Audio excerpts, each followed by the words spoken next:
As far as I can tell, no one's posted any gameplay footage of this yet, so since I've been wanting to do something like a Let's Play, I decided that I would. I Want to Be the Flash game is an homage to I Want to Be the Guy, which is a freeware game that I highly recommend if you enjoy old school type difficulty. This is going to be my run through the game. You notice I did start. I wanted to make sure it wasn't a joke game and that the mechanics were the sort of thing that I might be interested in playing, but I'm not an expert at this. I really am trying to figure this out as I go. I will show you one death I already figured out. You do expect things to fall on you in any game related to I Want to Be the Guy, like this cloud, for example. But you don't expect the house necessarily. I thought that was a little bit interesting. From now on, I won't be trying to play, so if I die, that's really my own fault now. Hopefully, I mean, presumably what the type of game is that I'll die a lot. I'll be offering commentary, hopefully to keep things interesting.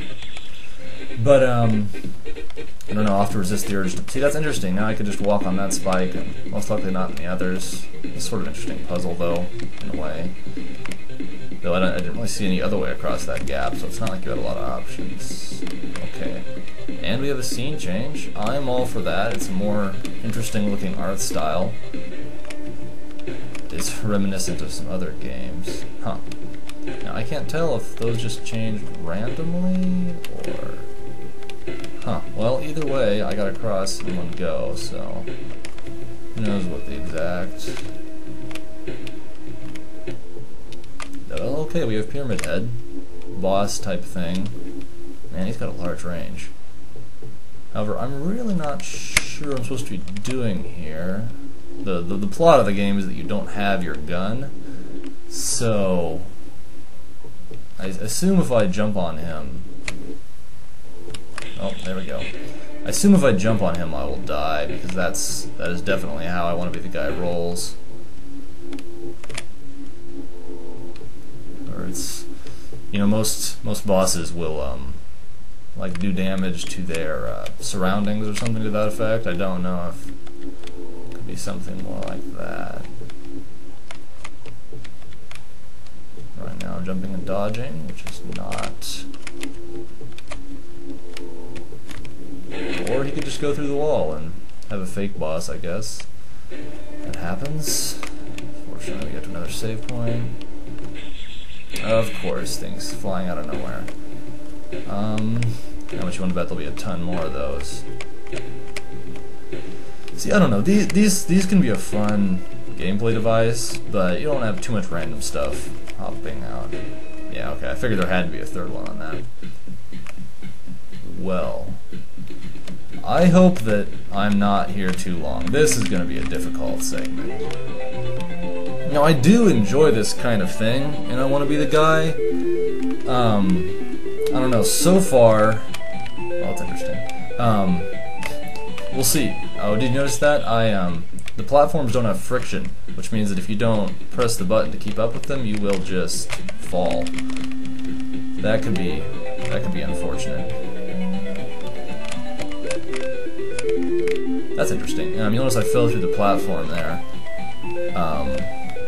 This is the first time I'm really seeing a lot of people in the comments and stuff. Well, that was fairly easy, but in the comments they complained about poor hit detection. We'll see if that pans out. This room is entirely too happy and harmless. That's the sort of thing I was expecting. But see, there it doesn't hurt at all because they threw it in directly after a save point, and so no one's going to begrudge them that. So if it happens all the time, that it's really an example of poor game design. This thing is odd. I don't know if you can tell from me jumping, but sometimes the circle counts as a solid surface, and sometimes you slide on it, which is sort of a strange...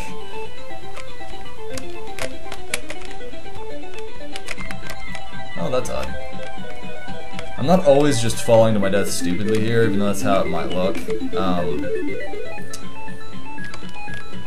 The double jump detection seems to be kind of... Oh, that's... Something's gonna happen. Of course it does. The double jump detection is kind of off. I can't tell exactly what it is. Oftentimes, I mean, it's easy to just complain about the controls, when oftentimes it's a matter of the player actually missing the jumping point and then using the first jump as their double jump. On the other hand, though, that one, I don't know. I thought I did. It's possible that it's just kind of a dodgy mechanic. That's unfortunate. Yeah, I don't really like dropping type puzzles.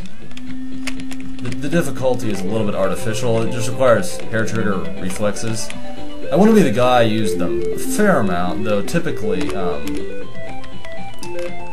always made it be the cherries and or apples, so at least you would know what you're dealing with. I think I know what the situation is. I think it's with the sliding and all of that, I think that even though I'm standing on a solid surface, the game mechanics interprets me as being in the air, and so my first jump is actually a double jump, which is irritating.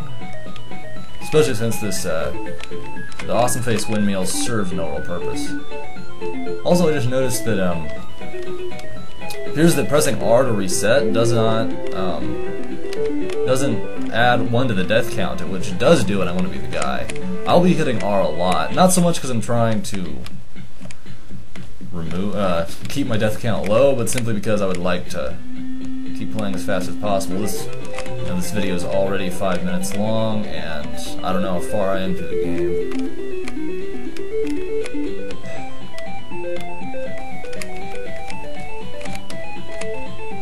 Hopefully we'll have a... Oh, this... Of course it does. I don't know, I think that's the third random object that's just fallen to kill me, and that one, unlike this dropping platform, was at the end of a segment. That's really kind of an artificial difficulty.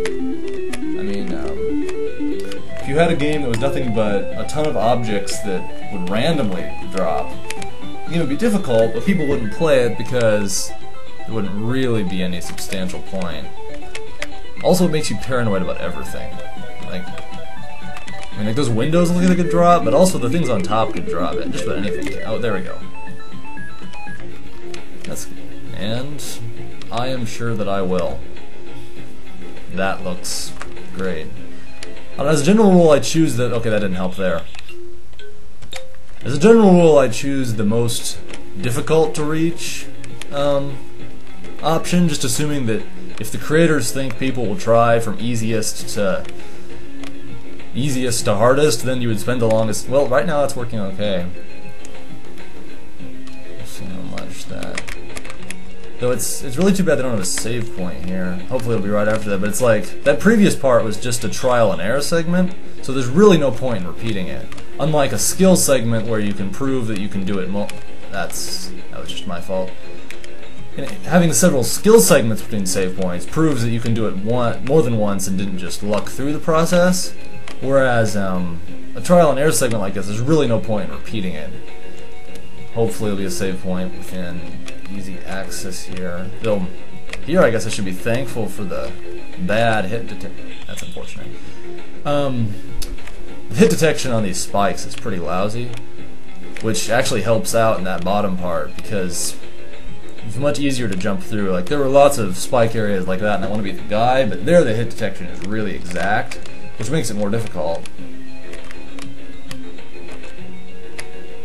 Though, that's interesting. You'll notice I dropped directly through the spikes, and just to clarify, I didn't press any buttons in that fall. I dropped through one spike harmlessly, and then the second spike killed me.